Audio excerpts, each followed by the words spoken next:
What is up, everyone? This is going to be a longer video because there are a lot of news, well, not news, but things I want to talk about that I have not had time to do in a while. So this is basically everything that I've missed and what my thoughts. Starting off with Tencent opening a new studio in LA, working on big AAA games for the PS5, probably Xbox as well. Tencent is, well, the big Chinese-based company that most people hate because they just shove their games full of microtransactions, but they have done a lot of mobile games, so working on big titles they might cut it down a bit. We'll have to wait and see, but if they're planning on just making JRPGs from this, that's not gonna be for me anyway, because I don't play many. Played Final Fantasy, a couple of them, not all of them. Played 7, 10, and a little bit of 13. So it depends on what they make and what they put in it. But all in all, it's another studio making AAA games. The world we live in right now, well, it's a good thing, really, giving people more jobs when people are losing. So let's just see what they make in the future. The next one is everything that went on with The Last of Us 2 and the staff and voice actors getting, well,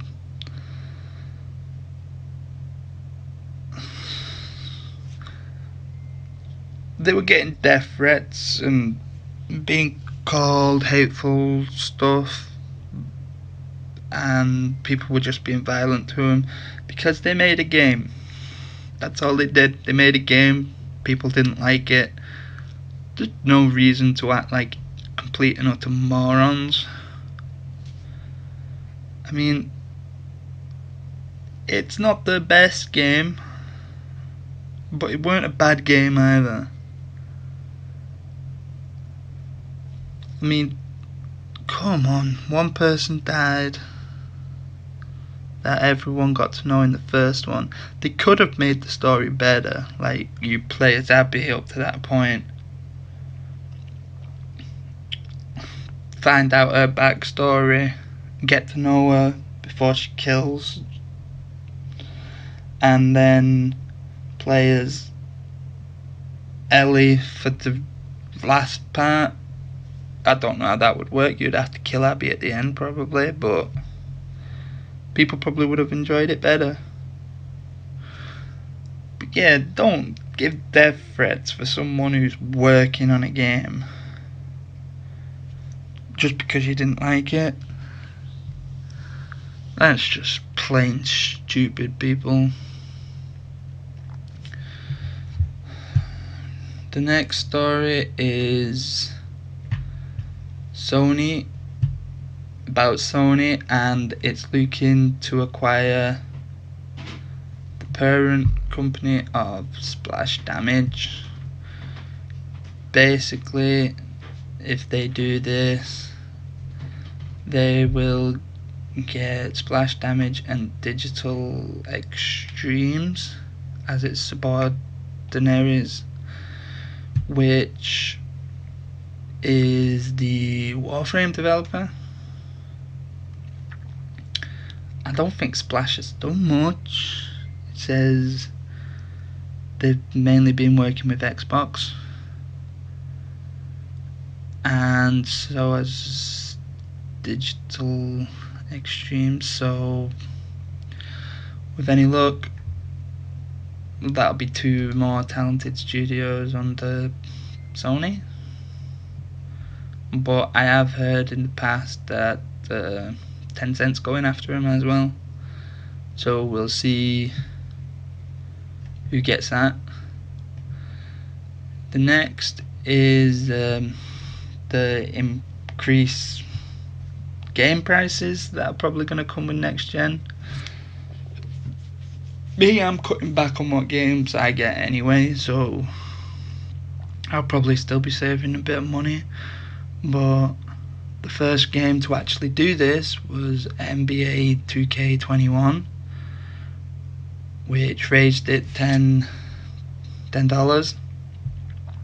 and people are not happy about it because it's NBA 2K, which makes millions upon millions, probably billions of pounds on the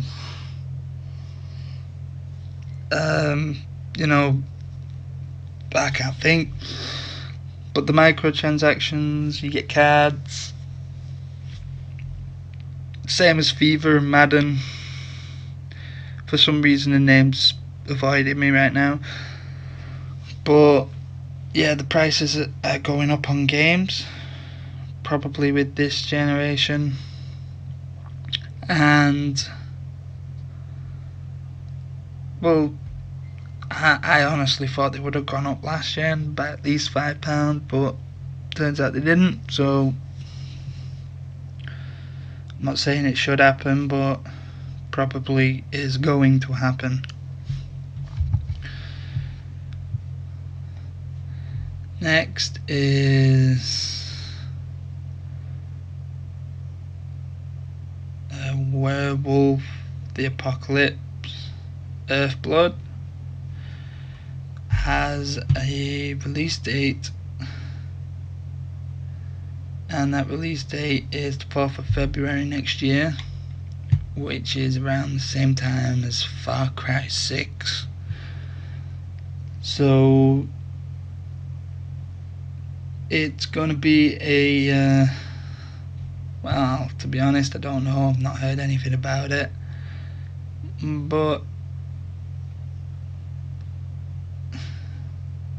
it is a werewolf on werewolf action, which was as gloriously over the top as you might expect.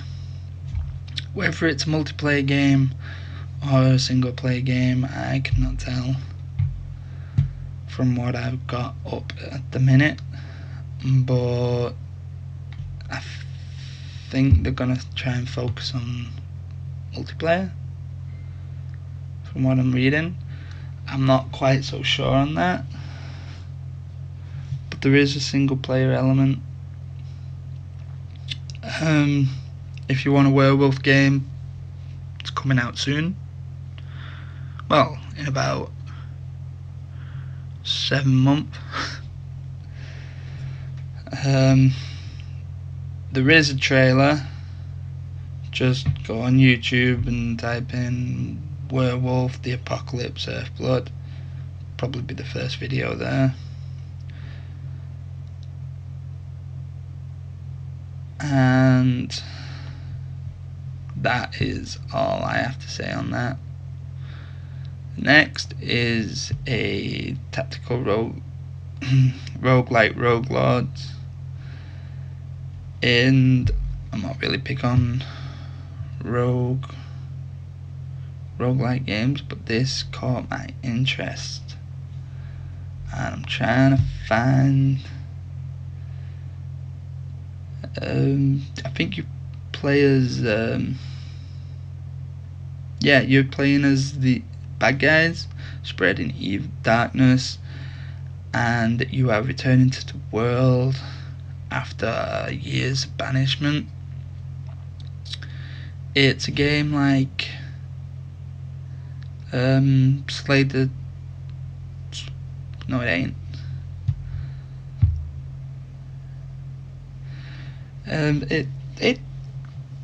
The trailer looks alright.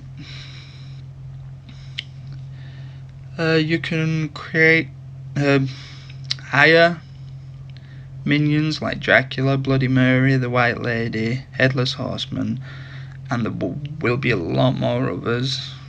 I guess Frankenstein will be in there. I don't know, zombies, vampires,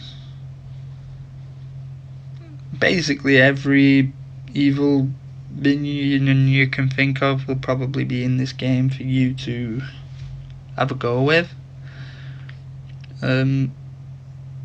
It doesn't have a release date from what I can see, but it does say that it's coming in 2021, so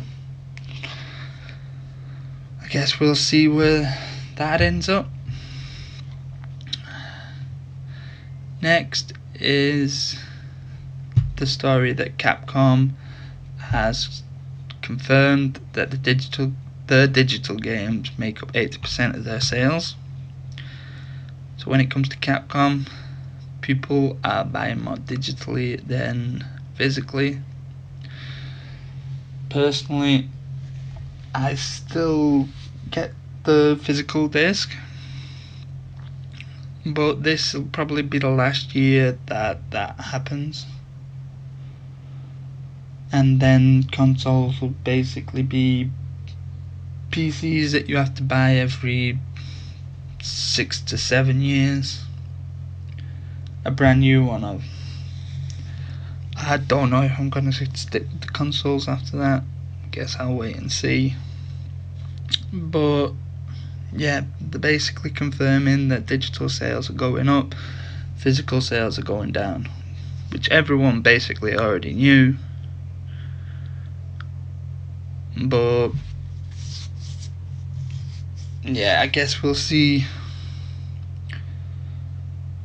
what happens in the future. Sony, back to Sony, and they've made a 250 million investment in Epic Games.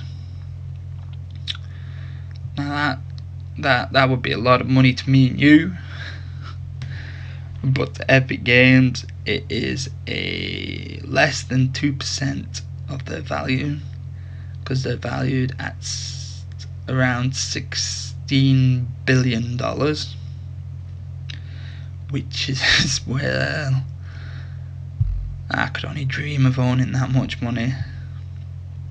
They have a good partnership already with the Godfall being exclusive, and it's probably just going to get another couple of exclusives, but other than that I can't see much else happening. They've basically given 250 million to Epic to make the game store have more exclusives that they are buying, and I am not getting an Epic Game Store account, not yet anyway. So they've just basically given Epic free money. Sometimes people can make stupid decisions, I'm telling you. But if anyone wants to know what's happened to Skull and Bones, a report is saying that it has been rebooted because they couldn't make it work the way they wanted, and now they're going for more of a what you call it? Wait, it's here somewhere. Like Fortnite. How long's that? Live service title. So hopefully that means it's going to be free for anyone who wants it, and they are going to keep it updated. They are going to keep adding new things, new seasons, stuff like that. Now, anyone that was looking forward to Skull and Bones before, a lot of people have dropped off from hearing this news. Me, I dropped off long ago when I've heard they were just focusing on multiplayer. And basically, from what I can tell, this is what they're going to do now. Just focus on multiplayer. Hopefully it isn't, they don't make it stupid. They can find a way to do it properly,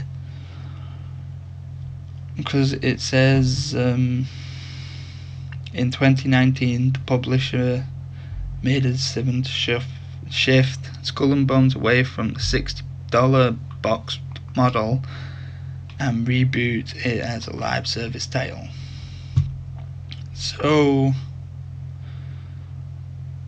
yeah, if you like live service games, you're going to have another one.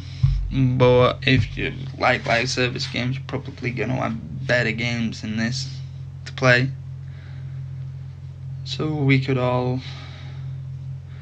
I still want it to be good. Even though I'm not going to be getting it, I still want it to be good. Because we need good naval games on consoles. And this could be one of the first. Anyway, that was the last thing I wanted to talk about. If you have anything you want to add, or anything that I might have said wrong, because I've been forgetting stuff, please write down in the comments, and I hope to see you in the next video.